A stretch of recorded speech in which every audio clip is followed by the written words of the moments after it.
Hey guys! Ngayon lang ako magsabi ng guys. Anyway, hi classmates! I'm JB Bugtong, 19 years old and di pa ako ready mag 20. Anyways, I live in Cabinti and graduated at Laguna Senior High School under of Humanities and Social Science.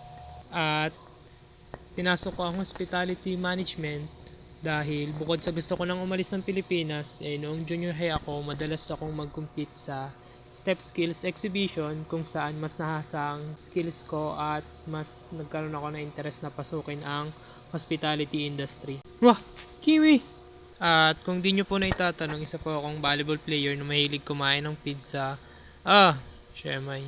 Crib ako bigla. And ayun, kung may iba po kayong katanungan, message nyo lang po sa IG ko, kaya po sa FB account ko. May nag-promote. And yun lang. See you sa FTF. Mwah.